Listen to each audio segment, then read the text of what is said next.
Welcome to the Psychic Kitchen podcast. Today we have Matthew Cosell of MatthewCosell.com, throat singer, and many other activations, vocal activations, as well as healing, energy healing as well. How you doing, Matthew? Doing great. Thanks for having me here. Pleasure.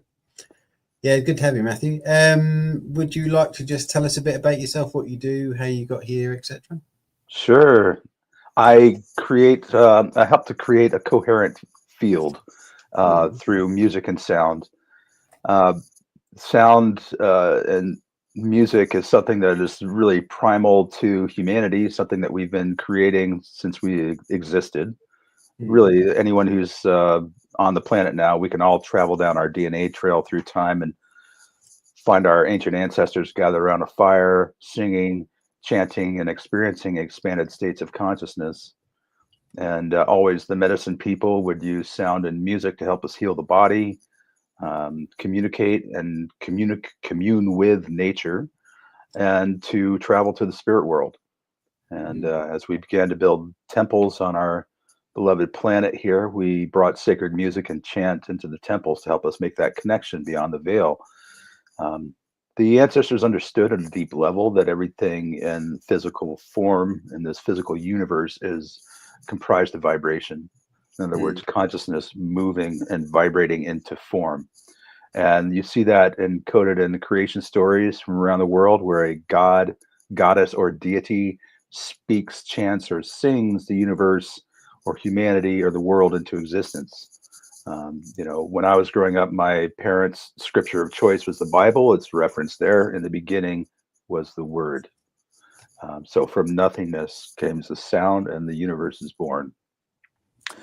And so our modern culture and our fascination with technology and our left brain dominance that seemed to emerge maybe a couple thousand years ago, we dismissed the creation stories eventually, and they were as thought of as fairy tales or something that you had to accept purely on faith. But we live in a time now where science is taking us full circle back to the spiritual teachings that have been here throughout time. And so as our scientists were searching for the smallest particles of matter and the smallest building blocks of substance, of form, we developed the electron microscope, and we can now see atoms and into the subatomic realm.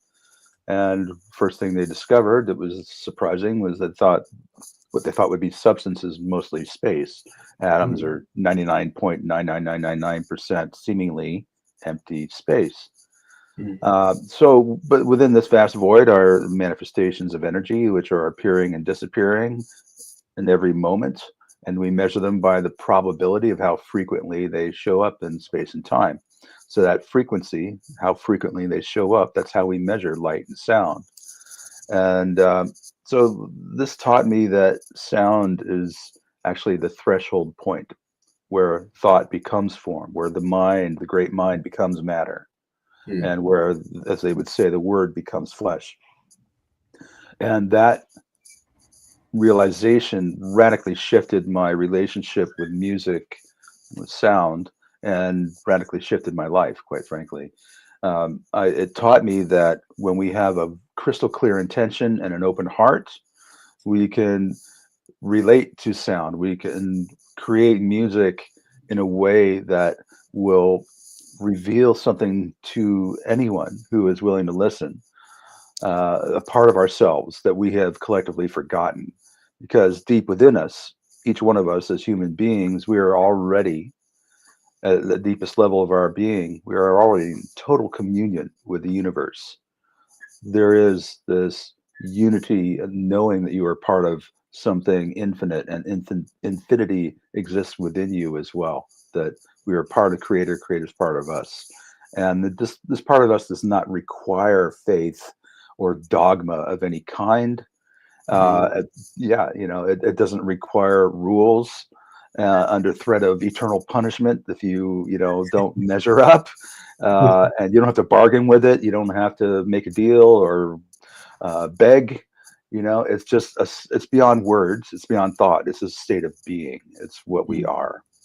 And so when you can access that part of yourself, when, even if it's for just a moment, then harmonization can happen in the physical body, the mental body, the emotional body, and our spirit, and all the subtle energy aspects of ourselves. I've been blessed to witness this happen over and over again for about 27 years that I've been doing this. And it's, never ceases to amaze me. It keeps me quite humble because I know it's something way bigger than anything I could have, the little me, my ego could have created. Although, I had the idea. But yeah, it's so that's what's happening with this music that I'm creating. The mechanics of it is I'm a throat singer, overtone singer. I create multiple tones with my voice at one time by bending the sound coming from the vocal cords. And I play acoustic instruments. I used to be a rock bassist and singer, and I spent about 17 years in my early adult life pursuing the dream, that I was going to change the world through music. Ultimately, my highest aspirational plane of music was exemplified by Yes, the band Yes. That was like a group that like gave me a glimpse of the spiritual realm, but was still like a rock and was orchestral and but I grew up with Led Zeppelin, Deep Purple, and the classics, and still love to listen to that music. But so I'm still a rocker. I'm still rocking out, but in a more subtle way, and it's totally different. And yeah, in fact, I'm here talking with you guys, and had so many experiences, in different parts of the world and connecting with different people. I realized I actually did make the big time. It looks totally different from what the young Matthew envisioned, and but it's way better. This is way better. So yeah. So on this journey, like, what's the most interesting? Like, I always ask this sometimes, like, thing that you've experienced, like spiritually. The most interesting thing I've experienced spiritually. Well, there's several that are on the kind of on the same level. I have to say, when I was around 12 years old, and I went to see a movie with my church youth group, and it was designed, a recruitment video, movie for youth to become good Christian kids. And I already considered myself that label, and I had the belief in what we call God, or what some people call God, and wanted to be connected. But I didn't expect what happened when they turned on the lights after the movie and put out the call. My crown chakra opened. I literally felt a bolt of energy through my crown go through my body. It was almost, I could hardly move. I got up and zombie walked down the aisle and did the ritual, and wow. And I had no one to talk to about what had happened. I didn't trust the adults in my life, my parents. I was really pretty disenfranchised from my family already, youngest in the family of 5, and yeah, no adults that I could talk to about it. And I don't think one of them would have understood anyway, and might have tried to scare me away from whatever the reality of what occurred. And it would be almost 20 years before I actually learned what a chakra is. But that experience was real, and within a couple of years, things weren't adding up for me. I wasn't getting what I needed from the package that the religion, or the way it was portrayed in my family's church, was being given to me. I had a lot of questions that weren't being answered, and yeah, so I threw it all away, and I had nothing to replace it with. So yeah, that was a long, painful journey to get to where I'm at now. I'm talking about spiritual experiences. Yeah, being present for the transition of both my parents, that's like a mind-blowing, heart-opening rite of passage, and those are life experiences that have changed me in beautiful ways, and that were, of course, very painful to go through. And then basically every time I get to sing and play for a group of people, whether it's small group, maybe a dozen people, down up to hundreds, or Mm. maybe in the future thousands. Mhm. Just seeing and hearing from them how they are affected, and the things that come up for them, the things that they witness within themselves or around them, is absolutely mind blowing. And Mm. yeah, I'm in awe of it. Whatever that spiritual essence, I know it's coming from source, but whatever that aspect of it that channels through my music and in that situation, I am very much in awe of it, and it continues to grow. Mm. So yeah. How do you like when you're playing, when you're composing, or when you're doing one of your sessions to either a group or whatever? How do you decide what frequency to use, or what key? Is it just something that you intuit, or do you have is there a specific intention that someone will say, we want to work, we want this to do, we want to sort of to do this, and so therefore Yeah. you know what frequency to use? Yeah, I don't work very much in the linear Mm. fashion with music. For me, it's about creating a container, and really going into my own heart, connecting with the earth, connecting with source, and creating a container from there. And what that means to me is, I'm minding my energy, my alignment, my Mm. connection, and then bringing the people, the audience, or the group into my awareness as well with me, taking them with me. And then the music brings me into, or helps me deepen that state of rapture and connection. And Mm. so, as with the law of resonance or entrainment, this makes it easier for everyone else to go into their own connection. And then as Mm. everyone's energy field pops open, it helps the others in the group to go to that space as well. Then we have this group Merkaba, if you will, this light body that I Mm. like to call the biological interdimensional starship, Mm. and that we're creating on the spot. And as far as the keys of the music, I just fool around and Sweat. see what Yeah. feels comfortable to sing in, and Yeah. I don't get hung up on the frequency or the tunings. Mm. I know Okay. that's a controversial stance to take, because Wow. it's becoming a dogma now. That's like 432 hertz, or no, it's the solfeggio frequencies, and honestly, in my experience, Mm. any frequency is an entry point into the Mm. quantum field. Yeah. I'm Matthew Cosell. I approve that message. Yeah, it's because it's all Mm. moving in the void, Mm. and in the quantum field there is no time, right? There is no time and space, and Mm. so hertz, the way Mm. we're measuring our frequencies, like 432 hertz. Hertz Mm. means cycles per second. So Mm. if someone wants to tell me that that is the ultimate key, my question then is, what is a second? Mm. Yeah. Yeah, what is time? How And determined? yeah, and who determined, the segments, how we broke that Mm. all up Mm. into, 60 seconds, 60 minutes, 24 hours. We could have that on any numerical system. Mm. So the numbers they present with 432 hertz make sense on a numerological viewpoint, Mm. and but time itself is not a constant.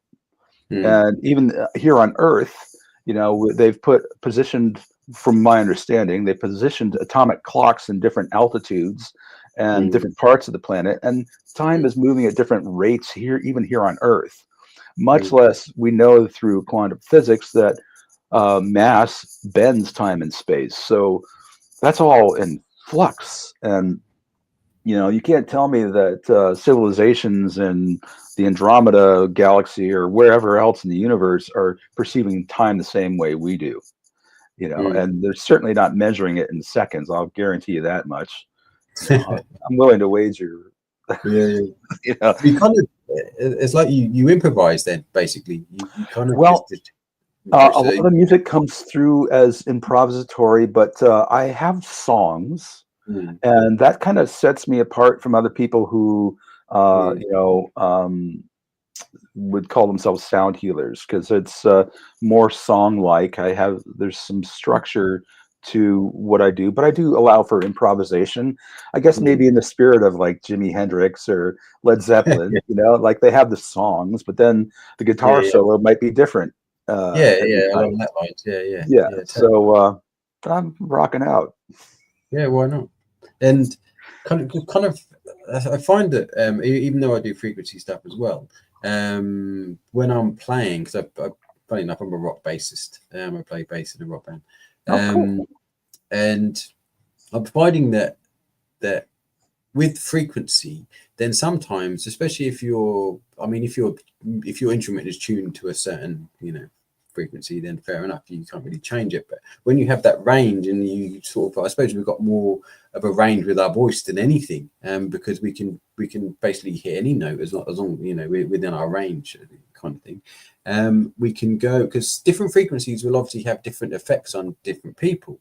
And Right. so someone, 432 might be the sweet spot, but for someone else, that may not be. They may like another one, 444 or whatever. Yeah, And with when we have these vocal techniques and gifts like as you do, it's almost like you can basically hit any frequency in kind of whatever's required, for the session or the person or whatever. And I think it's great. absolutely. Yeah, there's a lot to unpack here. Mm, As an overtone singer, throat singer, we're mm, working with harmonics. And so mm, there's a specific proportion between the sounds. And when you create the harmonics, then they're locked in this divine proportion. And mm, I'm not really a numbers guy. I'm more right brain dominant. So again, I mm, don't really dwell there, but I recognize that there is perfection in the existence of harmonics. And maybe it's a good time to explain what harmonics are, because not everyone knows, or mm, overtones. Let's say if you pluck the string of a guitar or any stringed instrument, we're going to recognize a pitch, a note, okay, that it's tuned to. mm, And that's what we would call the fundamental tone. Okay. So that fundamental tone, because we hear that pitch, or recognize the pitch because of the number of waves coming off the string vibrating in space. And those waves of vibration double on themselves and then continue to multiply into infinity. mm, And those multiplications of the fundamental tone are the harmonics or overtones.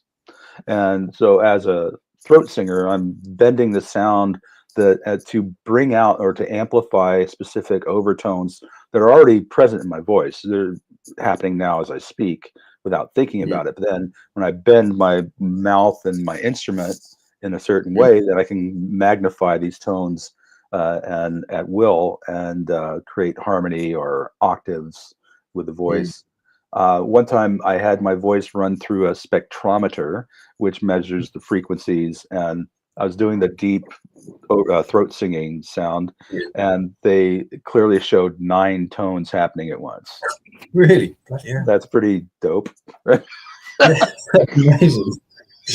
Holy mackerel. Yeah. So, yeah, and they're all in perfect proportion. What that proportion means, I don't know, but and I think on its own, just hearing that sound has a biological effect, or an effect Mm, on our physiology and psychology, or can happen our emotions. But it really, the heart is what's really in control of mm, what people are going to feel from the sound. Because I've heard throat singers do some really dark stuff, and get into like death metal. You could mm, do that sound with death metal, and it would sound demonic. mm. Or there's a Mongolian heavy metal group that's doing it, and it sounds really aggressive, like they're going to Oh, I come think I've heard kill them. Yeah, you. Yeah, yeah, yeah. and it's no, nothing against them. I mean, it's in their culture, and they're Mm, badass, so they're fine. But for me, it's about spreading love and healing, creating a container for healing and remembering our interconnection of everything. And that is why I do it. And so that's what's going into the sound. And people feel that. And yeah, the effects that come from that, connecting the heart to the voice is, miraculous. Yeah, it's pretty amazing. When you were like in your introduction, you mentioned about in the beginning was the word, or in the beginning that was sound. And funny, I was going to ask you about this before you started talking about that, because I've seen, I haven't really read the Bible. I know bits and pieces of it, and here and there. I'm no expert by any stretch of the imagination, but. So I always think, was the word first or was the sound first? And does it matter? I think it means the word means the sound, and in the Vedic teachings, they would say that sound was Om. I don't know what it sounded like. I think Om is, we're creating that sound of Om with a human voice, right? So we're trying to replicate something, but I see it as pure consciousness replicating itself and maybe creating movement in who knows what the void looked like and felt like before this universe was born, and was that the only universe, or are there multiple universes? Probably multiple universes, within universes, and then there's all those multiple universes within us too, and infinity going in all directions. That's what I would imagine. That's what I mean. You try and think about it. You spoke about time. Like when I bring people into the angelic realm and other planes of existence, like there is no time over there. Like it's just, they can speed up, they can go as fast as they want. But I think people have this perception when they pass over that, because you hear all the time, I'm sure you've heard this, Matthew, that people are not going, like, I'm not coming back. Well, over there, you could spend like 1,000,000 years. And it could be 5 seconds. Right. And then you're like, well, I'm tired of being over here. I want to come back. Right. Yeah. So our experience of time here on Earth is really, it's a human construct and a human experience, based on our being on this globe and I do believe it's round. A sphere, it's spinning through space, and so as we have this relationship with our main star, the sun, then we have days, and then so we broke that up into segments, and it helps us to navigate being in 3D, being in a body and being on this planet, and serves. But in reality, or the greater reality beyond this temporary form, then I think it's a completely different game, once we get out of this body. I think it's even like understanding dimensional, like different dimensional things, like how we perceive them. But what was I going to ask you? So like do you remember your past lifetimes? Have you ever like connected in with them? Because I was looking at your website, like I sensed a lot of like druid energy. There's certain things that resonate with me, and like I think indigenous cultures, there are many that I resonate with. I got to be in the UK as a child. I touched Stonehenge, back in the 60s when I was probably 6 years old.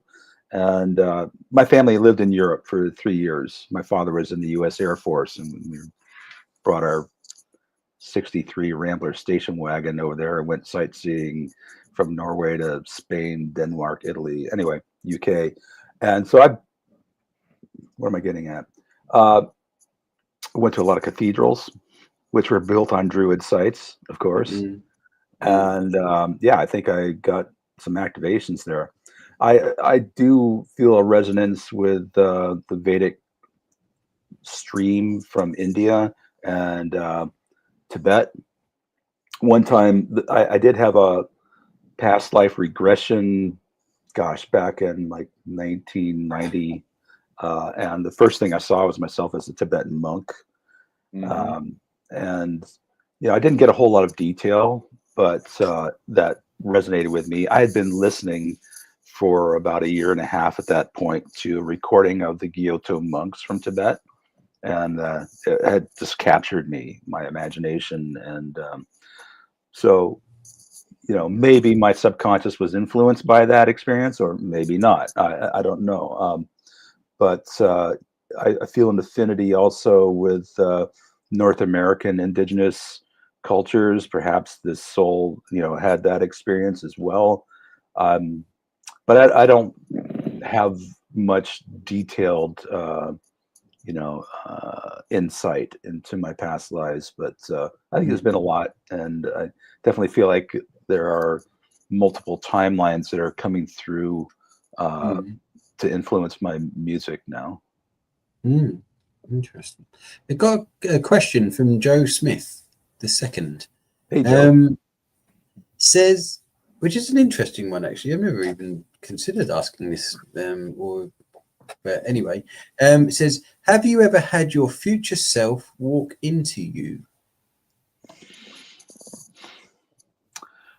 Not that I'm consciously aware of. However, I have in my conscious meditations reached out to my future self.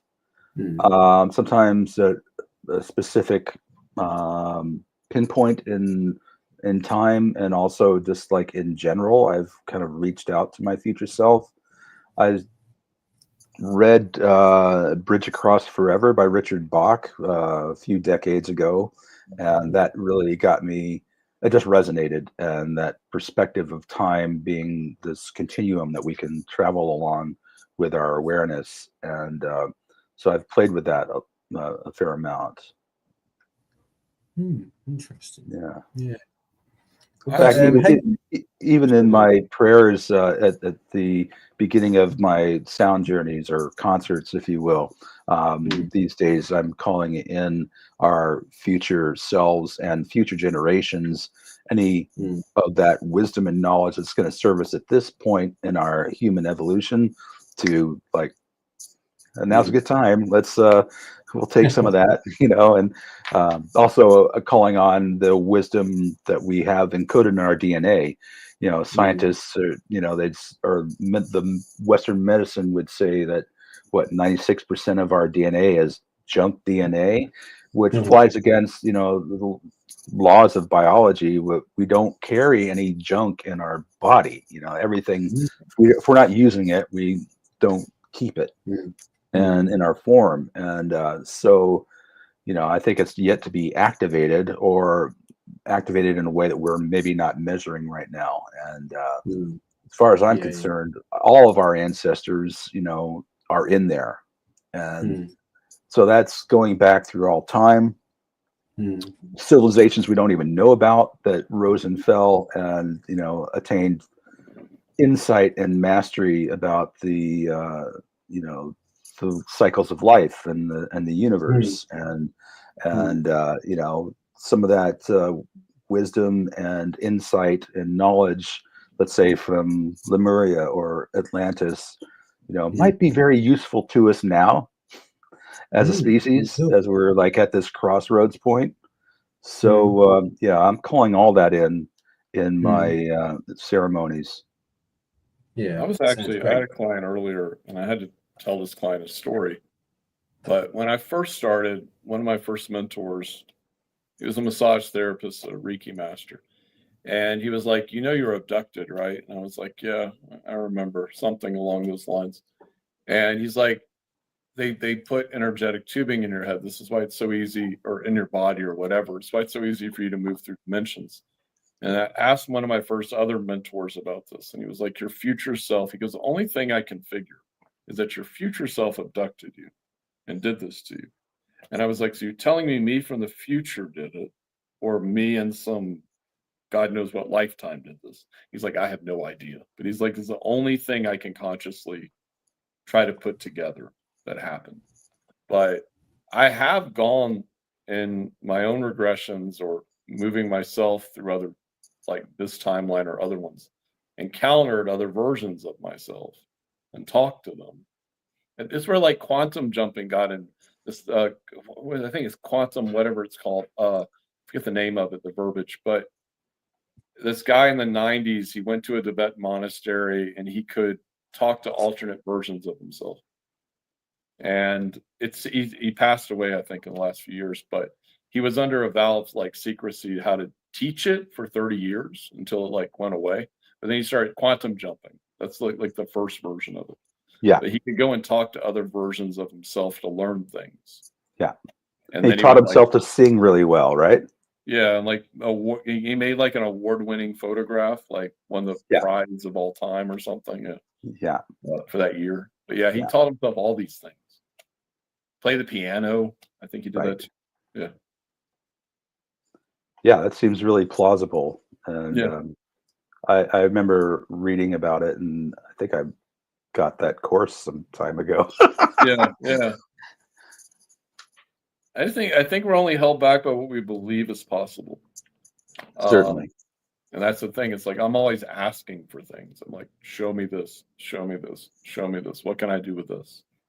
And I think I kind of go out of the mainstream box of spirituality, but it's there's so many options there. There's so many things that you could tap into. And I think that's what the world needs, to see there's so much more. Because we've been and like you talked about with your experience with Christianity, that I had a similar one when I was 15. I prayed and I was like, God, I'm not going to believe in you, even though I was seeing angels and all kinds of things as a kid. I was like, I'm not going to believe this unless I see it. And I was at this youth retreat, and all of a sudden I saw like the energy of God. The whole room felt it. And I was like, that's God. I didn't even understand what the word faith was until I was like 40 something. But I was like, that's God. Like, I understand now. And so it's just interesting. It's like I had to ask. Like I had to ask for it. I was like, show me. And every time I ask, they show me if I put enough energy into it. Beautiful. Yeah. That's all we do. That's all we've got to do is ask. Ask to be shown. Ask for whatever. Knock and the door will be open. Yeah. And two people, Kimberly and Joe, have mentioned quantum level and quantum entanglement. Is that the word you're looking for? Quantum entanglement? Or the phrase, Thomas, when you're saying about it was originally quantum jumping. And I know that they've turned that into something else now. But I think he was the first one to invent it. 80s, 90s. I found him on YouTube at some point. His name was Bert. Bert something. I think his name was Bert. Yeah. And he was a actually on here. He sent me the whole program. Yeah. He was a disciple of Yogananda back in the day too. Yeah. I think we used to do his breathing, the Yogananda breathing. I think something like that. Anyway, Michelle's here. Michelle says attended 2 great sessions with Matthew at the Salt Cave here in town. Both great experiences and had amazing visions. Yeah, I heard about those. Beautiful. They were amazing. But what was I going to say? Going back to time, I remember reading a story, or this guy had this vision, or I think he took too many psychedelics. But I don't know what it was, whether it was DMT or whether it was the fly agaric or whatever, or mushroom. Sometimes, but he says that he relayed his experience, and he, because he took too much, he went deeper or further than what would normally happen. And he said he had experiences, lived full lives in other realms and in other dimensions or what have you. And sometimes he was dreaming that he was dreaming, and then he would have to get out of the dream and then get out of the dream that he was in, and it was a sort of a multi-level thing, and he couldn't. He said he couldn't figure out for a while which was his actual reality that he should be in. He wasn't sure if he was dreaming, and he said he was, he lived hundreds or even thousands of lives on different worlds and everything like that. But when he actually properly woke up and the effects of the DMT or whatever it was he took wore off, only a few hours had passed or something like that.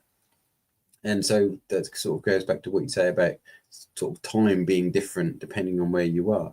So let me jump on that, Jimmy, because Facebook no longer monitors us. This is new. So it was about 19 months ago, and I left someone's house. Everything was in my car, Mississippi, and I took DMT. I have a friend that makes it, and I did it, and it only lasts about 15 minutes. But the Mayan, like the whole entire truck stop turned into Mayan ruins. And then this voice started talking to me, and it was a very weird place in my life at that time. And it just told me, it's like, you manifested everything that's happening right now. It was basically like, if you want to change this, you have to start manifesting something different. That was all it really said to me in the span of like 15 minutes. And taking that was not, and I know for people that go running to take it, it wasn't a pleasurable experience. You only do it when you want answers. Like, it's not fun. But it was just like mind blowing, because it shifted me. And with me, anytime I've done anything like that, it's I don't lose control. So I always maintain control, because I know some people have extreme stories. I never lose control. So, but yeah, it was interesting because it was so vivid, and it was like I was in front of a Mayan temple, and I was still in my car. But it's like, look at, you have everything in your, like everything you own is in your car, because I was moving away. And it was like, you made this happen. So do you want to change it or not? I'm assuming you parked the car before you. Yeah. Thank you. I was at a truck stop. Wow, what an amazing place to like go on that journey. I mean, I was like, I'm going to be here all night. I might as well see what happens. Oh yeah, okay. Yeah. Wow, Yeah. that's pretty bold. Yeah. Yeah. Let's see what happens. Because obviously, taking, say, something like DMT is there's a frequency that it has, and that as well. And I imagine, well, obviously, sound can replicate that. Yeah. Sort of that frequency, depending on, if you hit the right one. It may differ for some people or others, but obviously Michelle said about the vision she had in your Soul Cave sessions, and so obviously sound, I guess, can trigger either the release of DMT or something else that triggers these visions, I suppose. Absolutely. Many people say, "Oh, yeah, I saw this or I saw that." Yeah, and even beyond the just seeing, yeah, I think it's, well, I can only, it's conjecture. So I think the sound is part of it, and again, it's the field or the opening that comes through with my heart connection and the energy field that I am or that I'm carrying. But for example, I mean, there's so many stories, but for example, one time of an elder gentleman, I pass the talking stick around if the group is small enough afterwards. And this elder gentleman said he had previously had a near-death experience. And in that experience, he was in this beautiful grassy field. He saw a portal of light, or a tunnel up in the sky, and he had gone into that tunnel. And he said during the experience with me and with the group that we're in, he was back in that same field. And it was like replicating his near-death experience, except he didn't go into the tunnel. And I thanked him for staying with us. But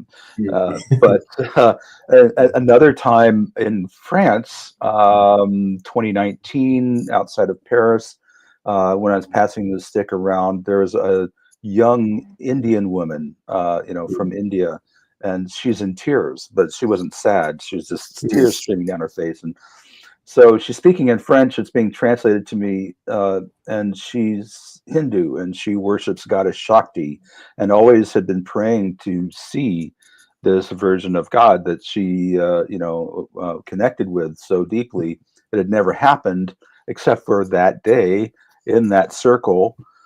She said she was as real as anyone else in the room, and she was talking to her, and she was just, this young woman was just in ecstasy, and could not hold back the tears, and it was yeah, that was real, for her. And again, I didn't design that experience for her.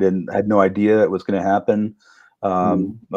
This is where I go and welcome everyone, and that's the container. Yeah. It's kind of like you're opening it's not just a sound. You're opening up a field through the heart space, because said that the heart space has a reach, a range, and extends far beyond. It's not necessarily just the aura, but it's a sort of a magnetic field, almost kind of like the Earth, I suppose, where that has polar magnetic fields, dialect, or whatever it's called. Right, and I think it's actually an interdimensional portal, that's right here inside of us. Yeah, it's the key. It's the key. It does seem like it. I know Max Spears. I don't know if you know Max Spears. He says he's sadly no longer with us, but he says the heart is basically the Holy Grail in a sense. Or that's the ultimate prize. It's the ultimate destination or journey, and everything is just basically the ultimate, and it can't be broken. And I think when you view,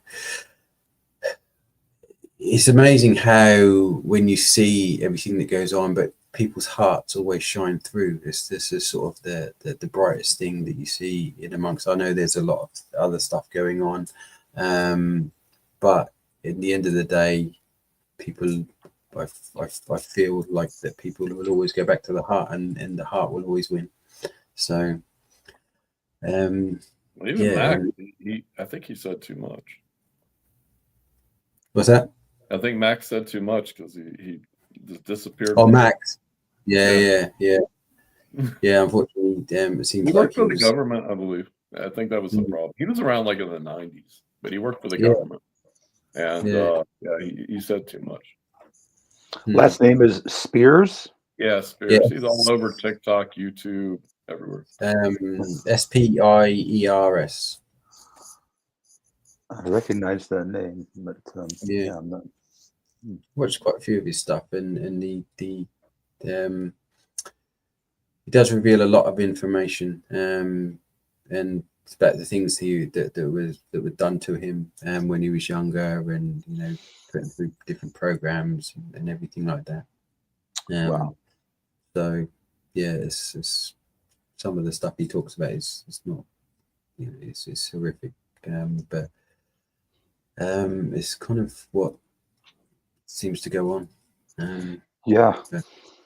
Never mess with the government, man. I tell you. I've had clients come to me like, government, like, nope. Nothing messing with the government. Leave me alone. Leave me out of Antarctica, please. Right. I'm not going there. Right. It's cold. Yeah. Do you still pick up the bass now and again? Now and again, I intend to be picking it up more. Actually, I don't. Someone would say I'm rather short in stature. So, I'm like 5, maybe not quite 5'7", 5 feet 7 inches tall. So these hands, I see, my favorite bass players, they seem to have longer fingers than mine. But I used to really torture myself doing finger exercises so I could navigate on the instrument. But I not so long ago got myself a short scale 5-string bass, and with the intention to get back into the instrument and maybe not have to labor so hard just to have my fundamentals down. But I miss that, and if nothing else, just to play along with the classics and some of my old bands, and just relive some of that glory. But also I like to team up with other musicians, and I've when I can and when I find the right people. And I have found some brothers here in the Vancouver area that I would like to create more music with, and we could use a bass player at times for some of the pieces. And hey, why not me? You know, I can, Yeah. you know, it won't be Yeah. anything flashy, but I can lay down a groove, and that would be fun. Well, if you can play anything like Chris Squire, then that'd be amazing. Yeah, he was my highest inspiration on the Yeah, instrument. You know, I won't, I doubt if I'll get to his level, but yeah, just love how yeah. he approached the instrument. Yeah, he makes it, and because I mean, bass is sometimes sort of just an instrument in the background that sort of keeps the song going and stuff like that. But he along with a few many others in the 70s and that he made an instrument in its own right, and that could stand out as well as, you know, the guitar and everything like that. Yeah, he could weave it between all aspects of the orchestra, you know, from, Yeah, you know, pulsing with the rhythm to counter melodies and harmony and accentuating the chords or being the chords. And yeah, he could take it everywhere and be everything. yeah, totally. Yeah, I like Chris Squire. I got to see them It's live 5 times. really, Yeah, yeah. And each time was total musical orgasm for me. And when I was in Colorado over the summer on tour, and John Anderson came through town in Denver with his new band called the Band Geeks, and they're covering all right. Yes music. And John, Yeah. he's in his 80s now, and his voice sounded pristine, and Yeah. so I did get to relive that glory again. Went and saw them, and it was fantastic. You know, Yeah, I bet it was. Yeah, I think brought me Rick to Wakeman. musical heaven again. Yeah, totally. Yeah, and there was obviously Rick Wakeman. He was he's sort of become sort of, you could arguably say he's the most well known sort of member of Yes, I suppose. Can you radio shows on Planet Rock and all of that kind of stuff. He's quite an amiable kind of fun loving kind of guy, and so got Yeah, a few surprisingly stories. down to earth. Yeah. Yeah. Yeah, no, that's cool. You know, with regards to how did you learn how to throat sing? Do the throat singing?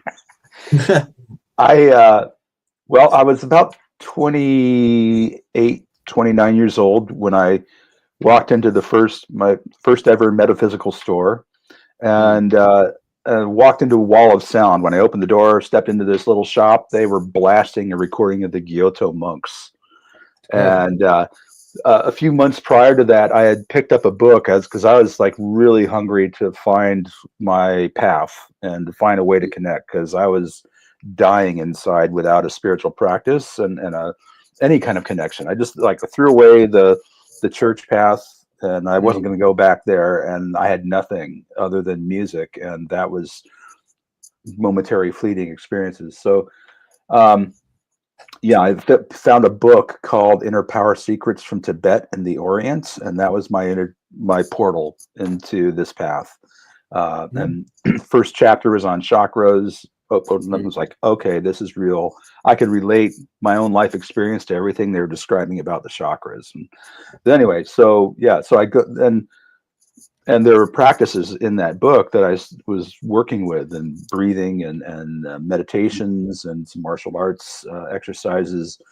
And so I go into this metaphysical store, and I hear this sound that just blew me out of the water. I was intrigued and intimidated at the same time. I didn't know whether to lie down in between the speakers or run out the door. But I asked, what is this? And they said, Tibetan monks. I'm like, Tibetan monks?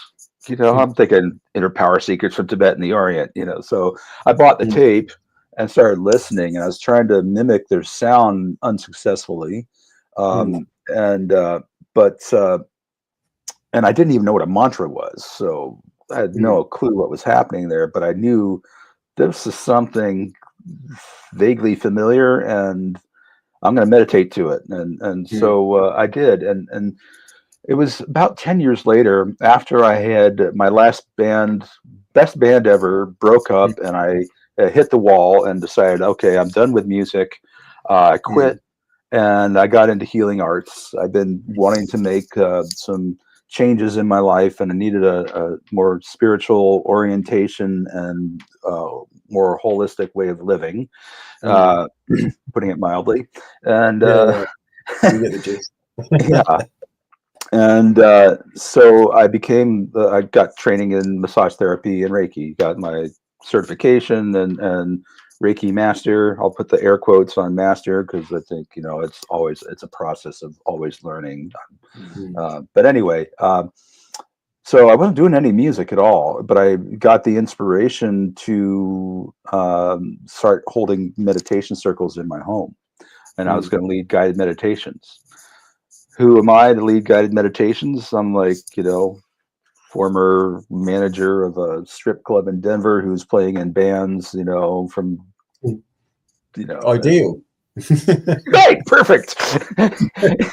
And ironically, I now see the value of all that I went through, including that job in the nightclub, for holding space. I was holding space in this shadow environment, this cauldron of the human shadow. And it was perfect training ground.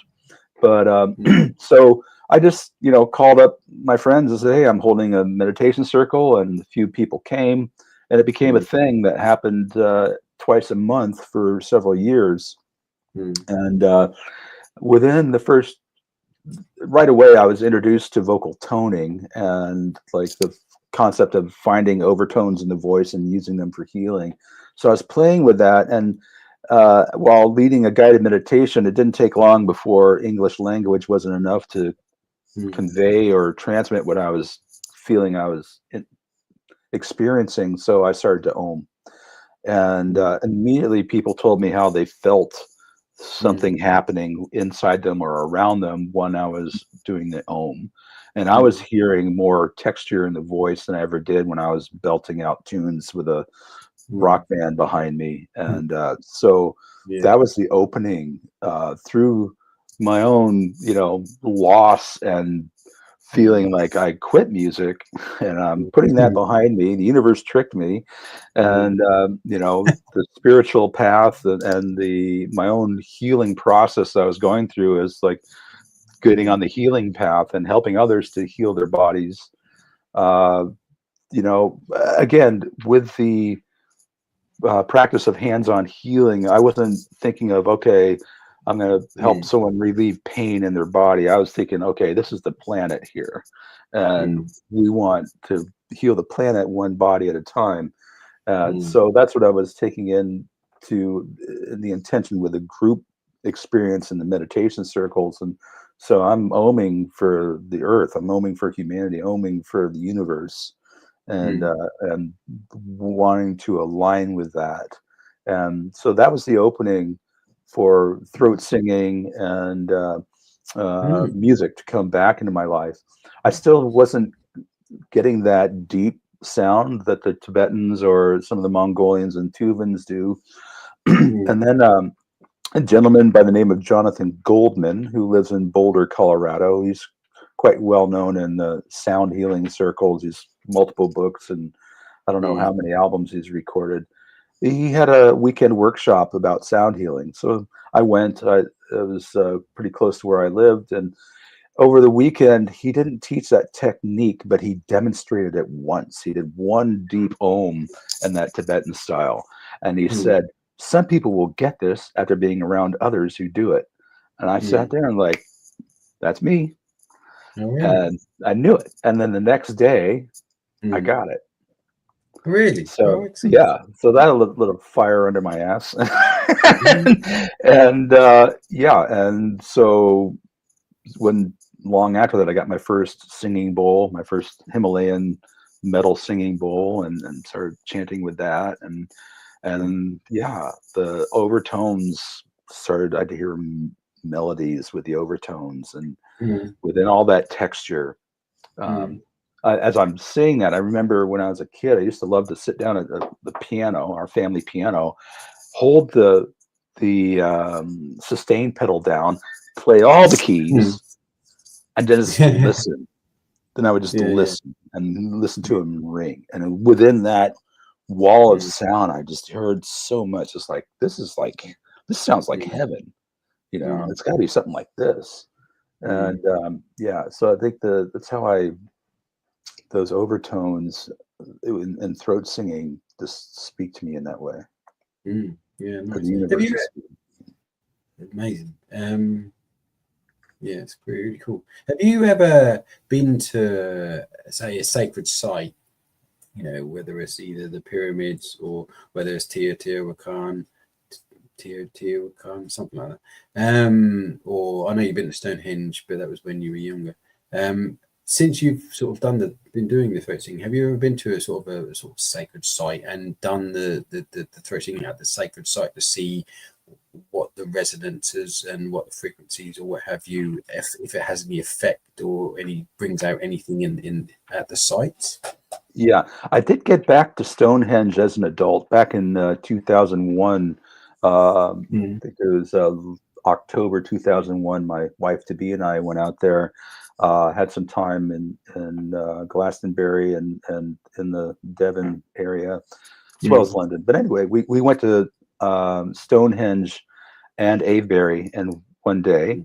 I didn't do any sound at Stonehenge. They had it roped off. You were on a path around it, and we're with all the tourists. But at Avebury, there's a little chapel there in the area, and I just felt the energy felt electric to me when I went in that chapel.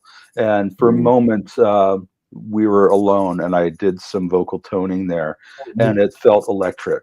Yeah. And then, sorry, go ahead.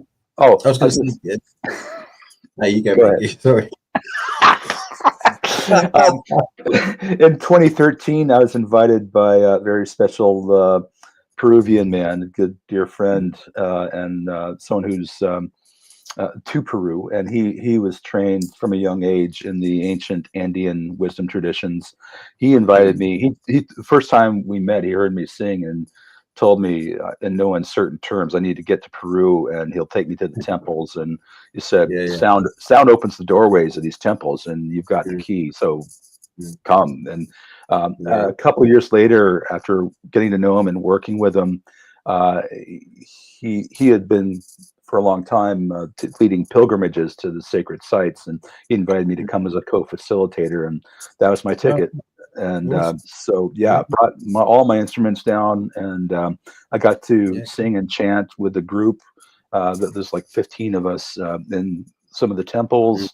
You're not allowed to chant during opening hours, during business hours at Machu Picchu, but after we had our lunch break, we went there early in the morning, and we had free time on the site after noon.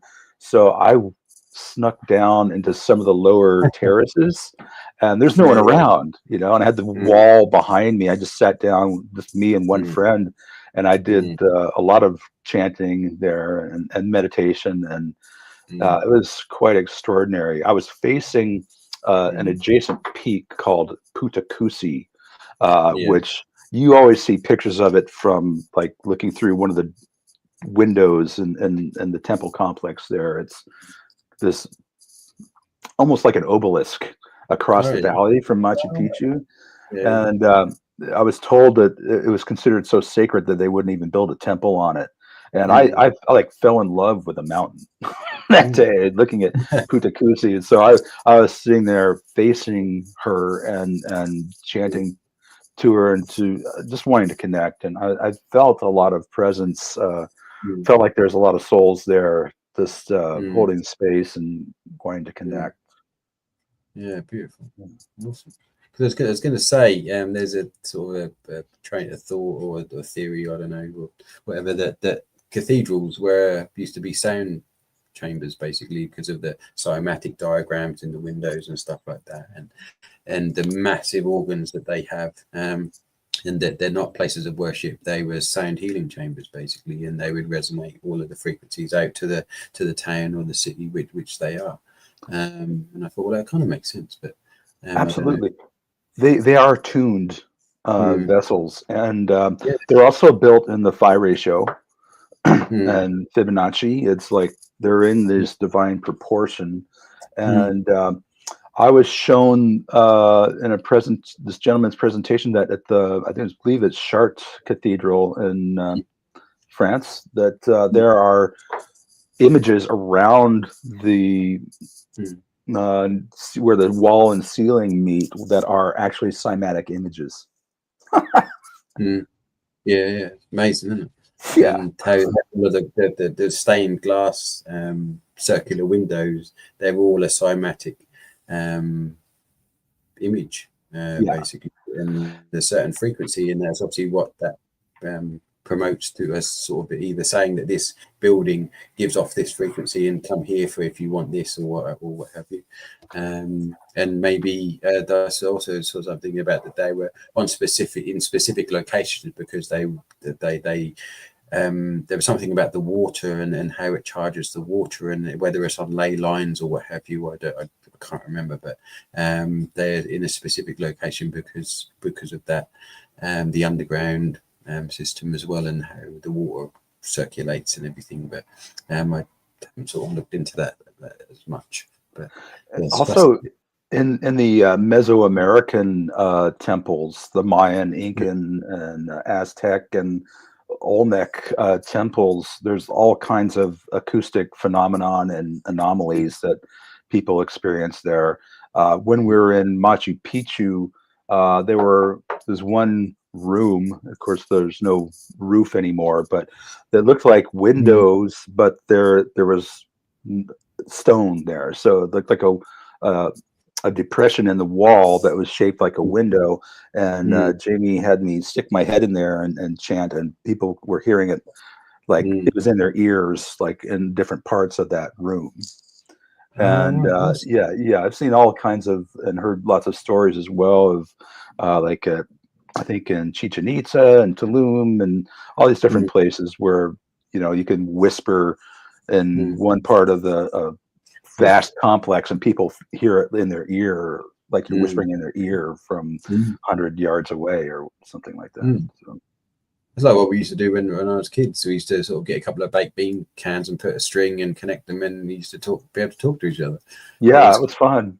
I did that too. So, but that was the greatest thing ever at the time. I was like, right. Yeah. But right, we're coming up on the hour. Thank you so much for coming on, Matthew. It's been an absolute pleasure. For me as well. Do you want to just remind us where we can find you, and if you've got any events coming up or anything like that?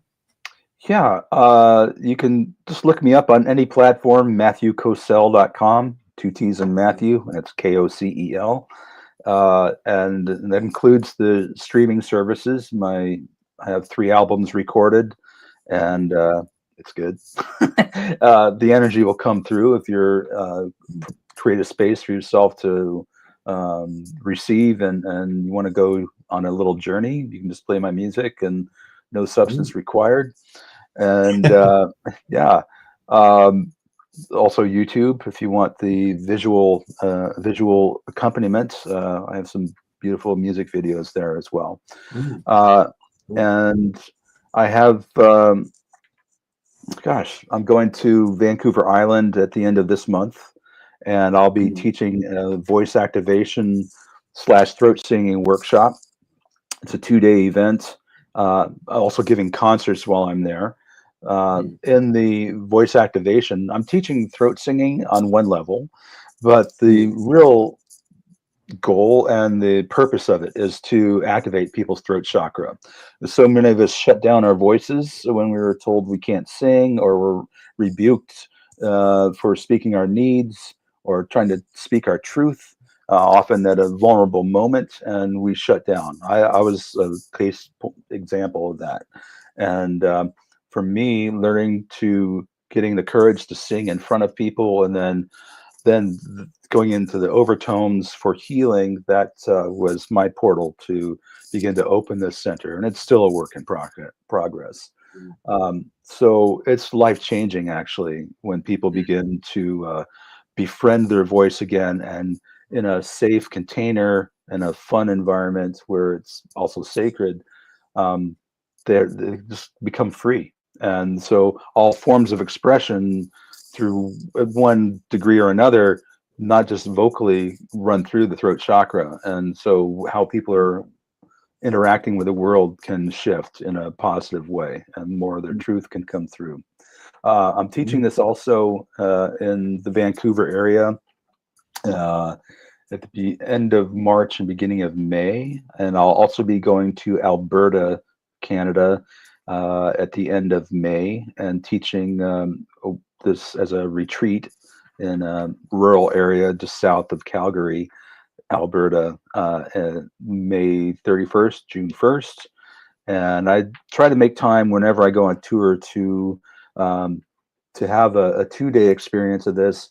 Sometimes if there's not enough time, I can give a download, a deep experience in 1 day. And so I offered this when I was in Colorado and in Utah on this last tour, and in Austin, Texas over the summer. That's what I was doing.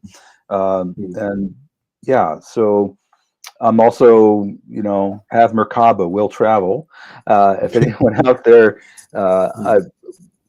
I'm on a mission to share this medicine wherever I can with as many people as possible, and always looking for connections and communities or venues that I can connect with and just share the love through music and sound.